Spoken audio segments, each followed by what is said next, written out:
Hello, everyone, and welcome back to the Future is Bilingual podcast. My name is Heather. Thank you for joining me here. If this is your first episode, welcome. I'm so glad that you've decided to tune in, and there are plenty of episodes in the archive that you can listen back to, lots of interviews and solo episodes. If you are not a new listener, if you've been around, thank you so much for still being with me, for sticking around, for hanging out.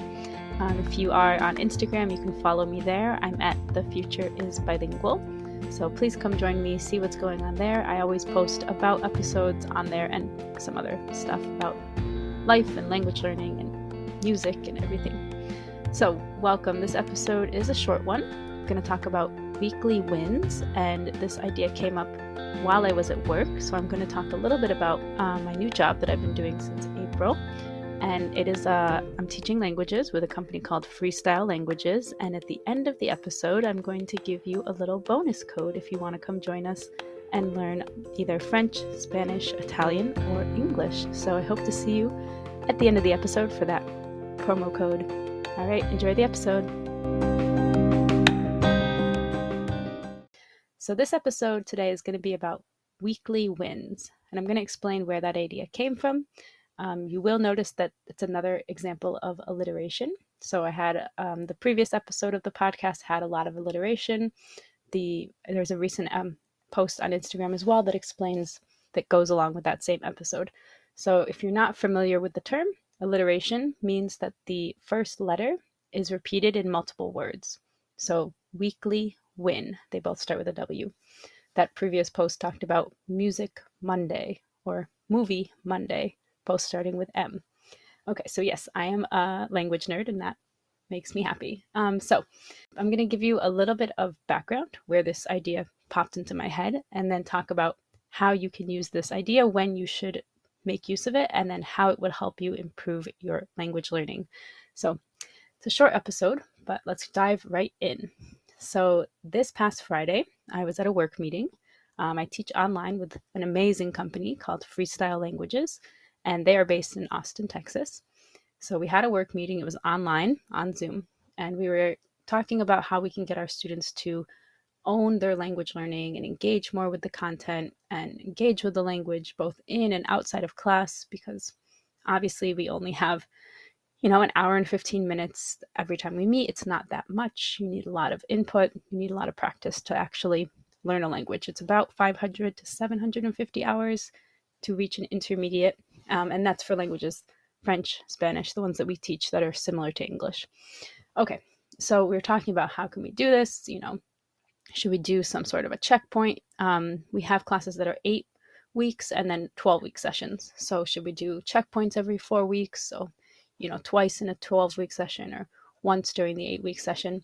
And just so you know, we do see our students 3 times a week. Okay, so we're talking about this. And we also, just so you know, we use a flipped model. The flipped classroom is the students do a lot of prep work on their own. So we send them a prep video that they watch that will prep and prepare them for class. But that allows us to free up time in class to use what they just learned. So if the video talks about grammar, right, maybe introducing present tense verbs or vocabulary like family members, we don't have to waste time in class explaining that concept. We can then kind of just springboard off of it and use our entire hour and 15 to talk about those topics, right? So I would use the present tense and ask them a whole bunch of questions, ask them what they do, or talk about their family and ask them to explain what their family members are like, and, reviewing other things that we've seen, like adjectives and describing people. Okay, so that's the flipped model. And it works really well. I teach adults. This company, we teach adults. So it's really great because they're responsible most of the time, right? Most of us are. Okay, so that's the idea. And we were just talking about how do we get them to engage more? Should we have check-ins? How important it is to have goals, and how we are the experts. We need to guide our students. So on their own, they might not think about making a goal. They might not check back with their goal, right? They might forget that they made a goal. If it was the first week of a 12-week session, they might not think about it again. So we need to kind of guide them and help them to go back and say, what did you want to do with Spanish? Or what was your goal when you decided to learn French? And just talking about this idea of having a weekly win just kind of popped into my head. And the reason that it did, I have to give credit where credit is due, is because I've been teaching three sections of Spanish 1 with our construction company. We work with a pretty big construction company, 12-week session. We're in it's week 7 now. It will be week 8 soon. So we're a little bit more than halfway done. And I have had multiple students come and just in class tell me, hey, guess what? I used Spanish, or I was able to talk to a colleague and he helped me out a little with my pronunciation, or I introduced myself at a work meeting in front of a ton of people in Spanish. So I've had students come and tell me these little wins, and I'm talking Spanish 1, right? They didn't know anything or almost nothing coming in. And I'm so inspired by these students, like, wow, you're already engaging with a native speaker. So at their construction company, they have contact with a lot of native speakers, right? It's just the name of the game there. So these students just really inspired me to, like, they're just diving right in, right? That was like 2 or 3 weeks into learning Spanish. They just went up and said, hola, ¿cómo estás? You know, like they just started using it, which is so great. So that is where the credit is due. Really, my students, my amazing construction students who have been pushing themselves and using the target language, right? They have the environment where they can already start using it, right, from day one, and they are. And some of them are humble. So sometimes it's another student kind of outing the other one that, hey, did so-and-so tell you that they spoke Spanish at a meeting? You know, they kind of like pat each other on the back and tell me what the other ones have done, which is amazing. Okay, so that's where this idea came from, that I think if we motivated students to say, what was your weekly win? You know, what did you do with the language this week? That it's a way for us to kind of rethink about language. So first of all, you know, celebrating, right? It's a win. It's something that you were able to do. And then also pushing them to kind of, okay, now what else can you do, right? To kind of keep going, keep taking that next step forward. So that's the idea. And so, of course, you know, I'm a loud person, and I just kind of, we were having the discussion and I just said, hey, you know, what do you guys think of a weekly win? And my colleagues, being a bunch of language nerds, were like, oh yes, that's awesome. We know we got to use that. So they were also into the alliteration. Big surprise. Okay, so you kind of have an idea of what it is. I've given you some examples of what my students were able to do, right? Just a few weeks into Spanish 1. And I have a couple other ideas that I wanted to just kind of break down and explain a little bit more. So what is it? What do I have in mind? You know, I said this word weekly win, but then I kind of, you know, sat back and said, okay, what did I mean by that? So kind of break it down a little bit more. So I thought of it as really anything that you were able to accomplish, something that you did well, something you maybe pushed yourself to do. So maybe you didn't want to, or you were hesitant, but then you did it and you felt really good about it afterwards, right? You made yourself proud. Same thing, something you surprised yourself by doing, right? So maybe you didn't think you were able to, but then you were, and it just came out naturally, or right.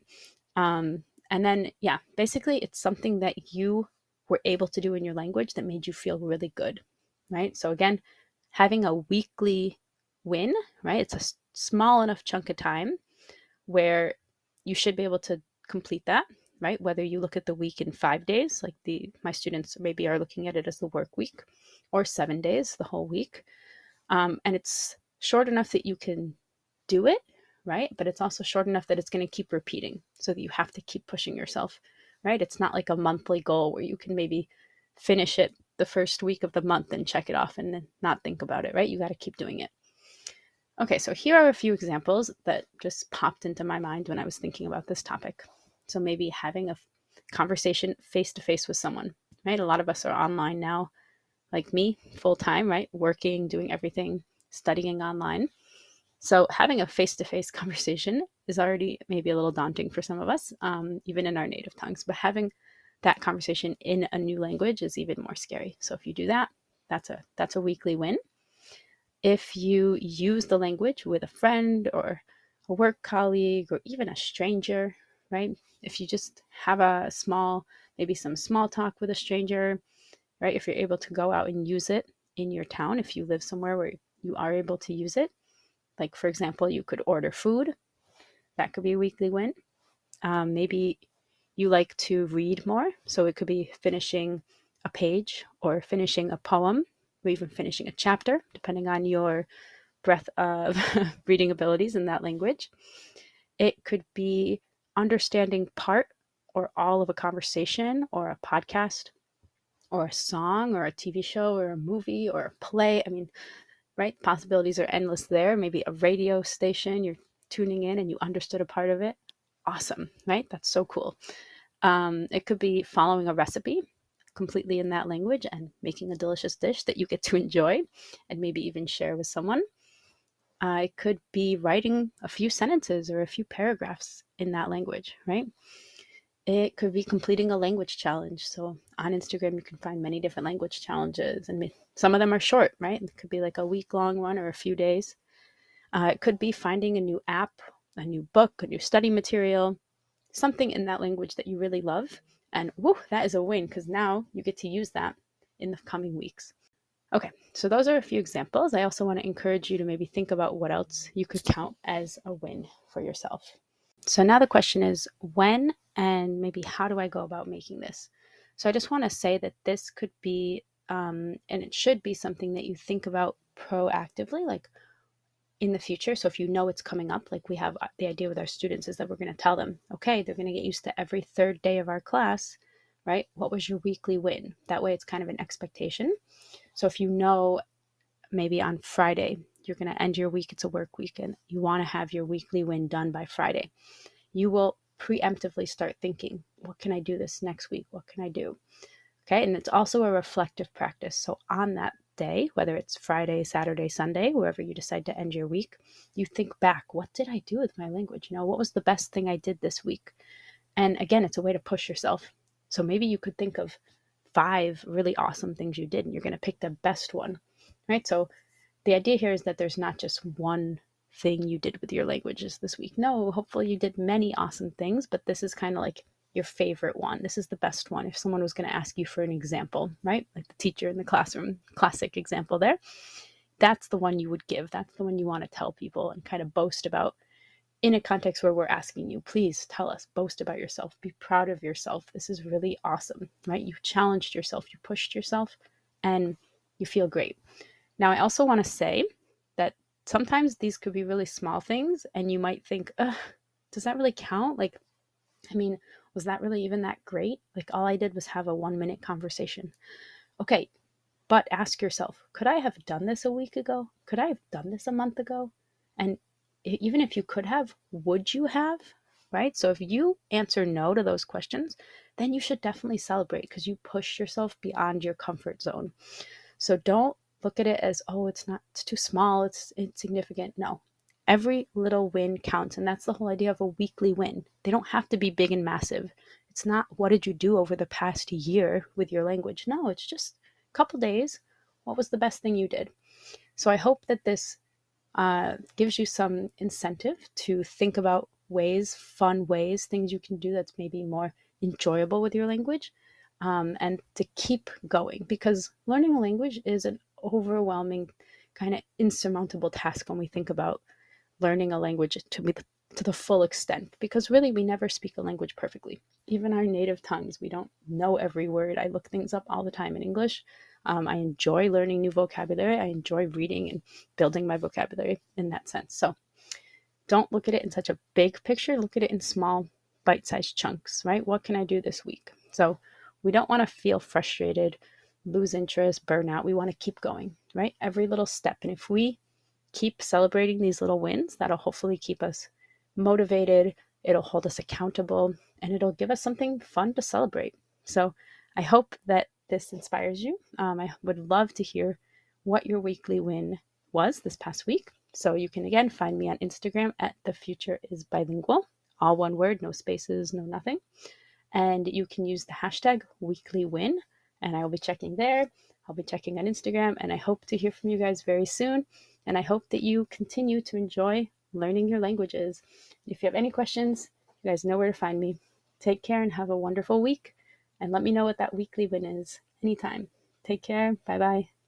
Okay, thank you so much for listening to this short little episode. And as promised, I do have a very special promo code for you guys. If you would like to check out classes or tutoring with freestyle languages, I will put everything into the show notes so you can easily click and see our website and sign up and use this promo code.